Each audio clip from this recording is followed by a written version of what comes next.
Hello, mi pui te me na ngân na pui mo tak kan han puang ange. Kum sang ni som hi paruk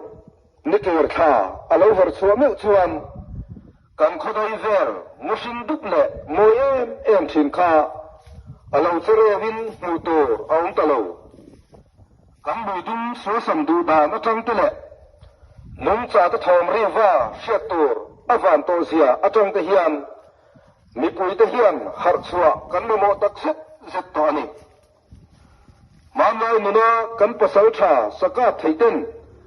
choi moi an lo hun kha alian to a tuna ero ahum hal tu te za a choi san hun ani to lai hian thenom khuwa te nen in do turang maya thamuan pui tham khobatam silai pu mu tur kan khotla nga ala om fo mai hian in siam that kan mo sia atar lam chiang hle ani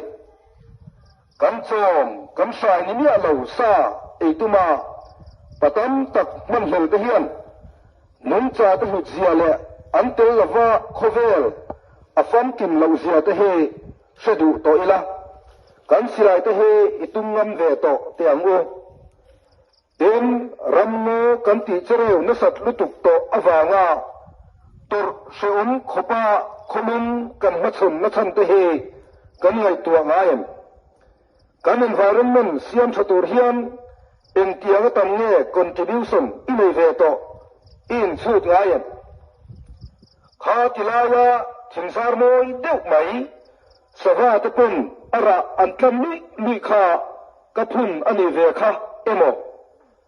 so tilai kong pui bula thilbuk lian pui anhoya nula tlangwa thut na so kapa phun ani so tia ko tur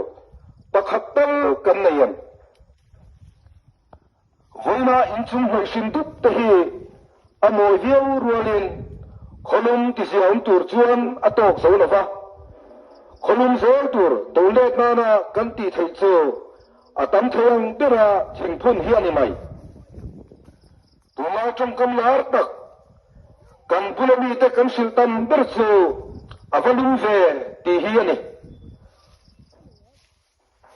ramno siam thar le thingpun kan war lo ani chuan thang thar ten avalum ve ti he in chibai na trong kam mo emo an la ron ti mayam patling fa pahni pathum lai nei to in thing pakhat po ila phun lo ani chuan avalum ve ti trong kam hun he kan rem ti lo kan chau chua ani tlat cho wangin mi pui nera kan nen du chu hei hiani pui thing fa nei to song songin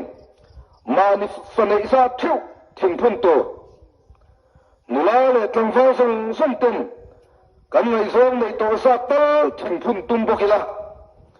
no pan song songin kan mi le pa te kan u te thing phun ati chizonga nin lei mi lo to ni yang ato bera chuan fa kan nein cho kan pe a an lo thang liana an lo pui tin thin ang hian kan thing phun te hian chom to en ko zui tu an mo ti setel bokila kumin nikir tha chu kan environment siam thatna thei patop chua thau to ren haulong mi puite kanin nen tak meu meu ani e